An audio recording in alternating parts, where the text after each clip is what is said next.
is happening tonight?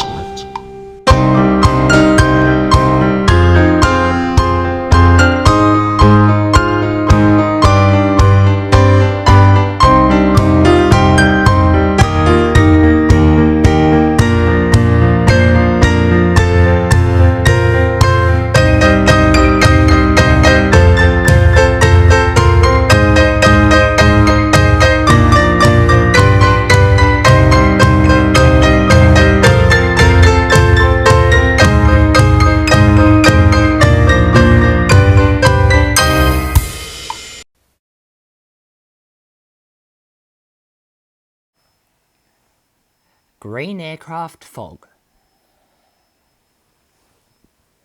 It's October 29th. Early in the morning at 1:30 a.m, Dracula worked on a potion that can give him the ability to chill spines. Literally. He reckons if he froze someone's nerve system by touching their spine, they'll be knocked out and they won't even sense him coming. He knows that it's his most devious plan yet. Then, having thought about it, Dracula decided to go back in time to do it. So, with his powers, he travelled back to 2010 in March, when he thought up of his very idea. However, upon arrival, he accidentally dropped the flask, and all the potion went down a drain. In this context, he thought all hope was lost, because he had dropped it. But little did he know that this certain drain that he accidentally dropped the potion down, this drain actually led towards the tub that contained all the world's aircraft fuel. You wouldn't believe it. Now, just a few hours later, when he was watching an Emirates Boeing 777 just going into land, he saw this trail of green smoke blasting out from its engines, and he thought, that must be my potion. The way the smoke plumes the air, it makes the atmosphere feel a bit colder, so why just do one person at a time when I can just do everyone at once with all the world's aircraft? He thought he was a genius, so he got out his phone and messaged all the monsters to hijack every single aircraft around the world to start smoking the sky. Back in 2024, I woke up and it looks like everything was going normally until I felt a few jolts in my heart. It happened a few painful times, so I realised this only meant one thing.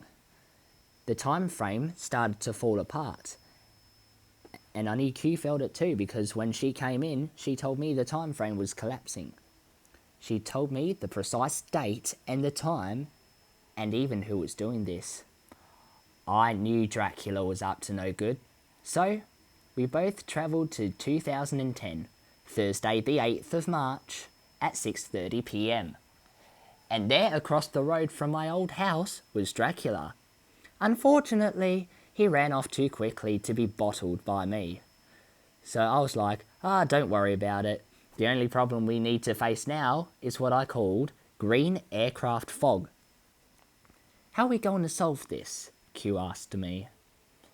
I have just the plan for that, but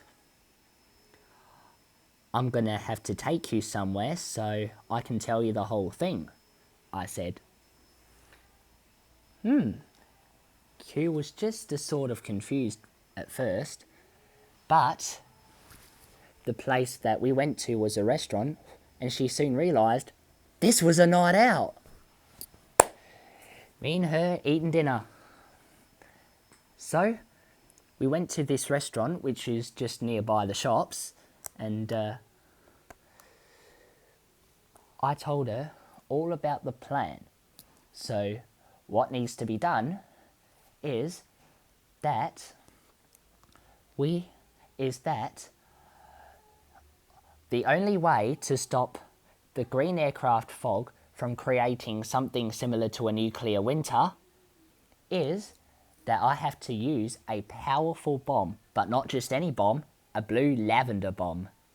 which smells so nice it can get rid of anything nasty. But the thing is, it has to be dropped in an empty place. Any empty place where it's not like really crowded. And I thought, well, maybe the Gascoigne Junction might work.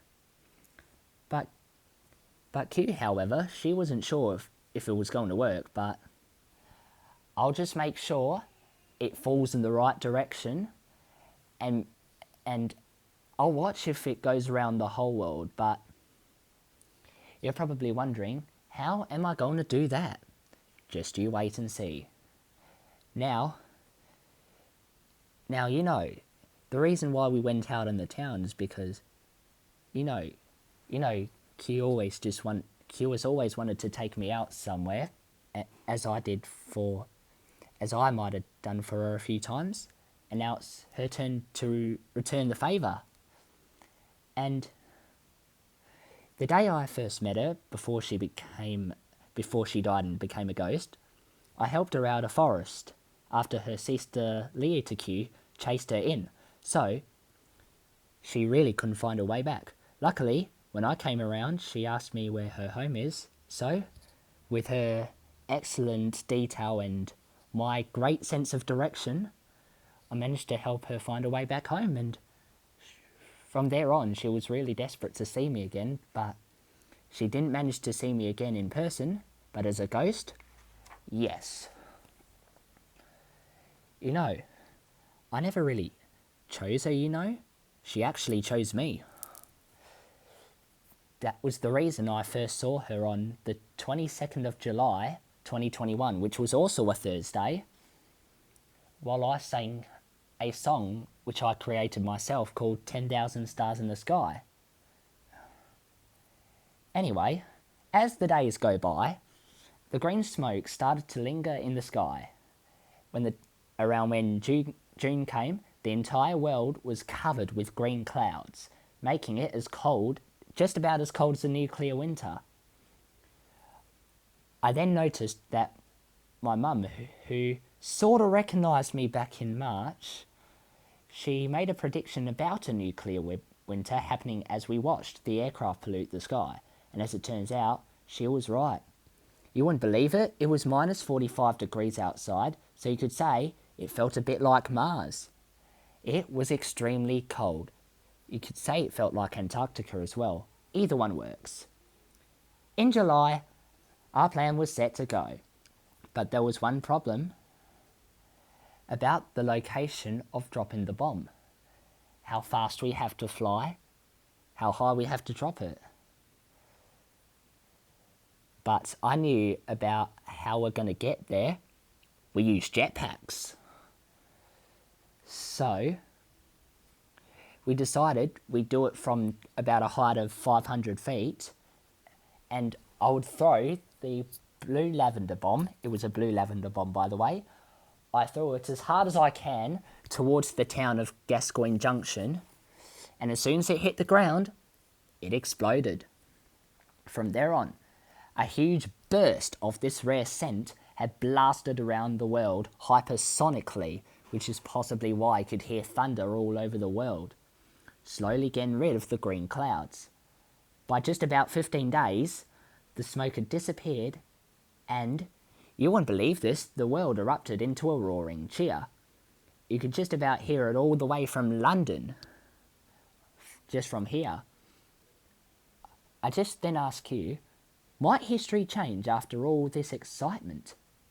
She was like, yeah, probably, but I don't know what might actually happen. I don't know. I actually do not know what might happen back in 2024. Maybe some old acquaintances might like me after all. So, I had this little thing called a time hole, and I just took a peek through it. But as it turns out, the world is in chaos through nuclear war. So, I quickly told Q, we wrecked our timeline, since there's like nuclear war happening back in our year. Q had a look, and she was like, oh my god, you're right. We need to solve this, but how? I thought up of just the right idea. So I told her, how about we go back to the time when Dracula started out this chilling experiment and we destroy it so we don't have to go through this whole mess. Oh, Q thought it was so crazy, it might actually work. So we went back to February 2010, over in Marble Bar, where Dracula worked. Once we got there, we saw Dracula working on his experiment. It's funny how he does this out in the open, where there's like nothing around much. So once Dracula left to get the final ingredient, we ran over from behind a bush, and we destroyed the experiment as much as we could, but we had to be quick before he came back. So we knocked it over, smashed it to pieces, shot it, blew it up and set it on fire. We covered some of it to shame it of its existence.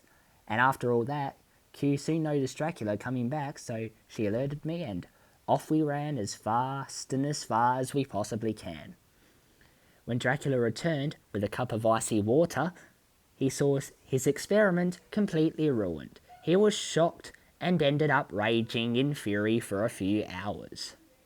Once he settled, he was wondering what to do with the cup of icy water. He decided to just drink it, since he was actually thirsty after all after the madness he went through. It actually doesn't taste that bad, he said. And there you go. That was the end of part 9 of the Real Strange and Scary Things. Stay tuned for the next story, where it'll be The Secrets of Anne Thursday, which is me. See you soon.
Stay tuned for the next audio story, where it'll be all about The Secrets of Anne Thursday.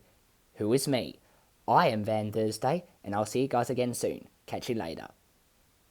Made in cooperation with the TSE Company Limited, Adelaide, Austin, Ireland.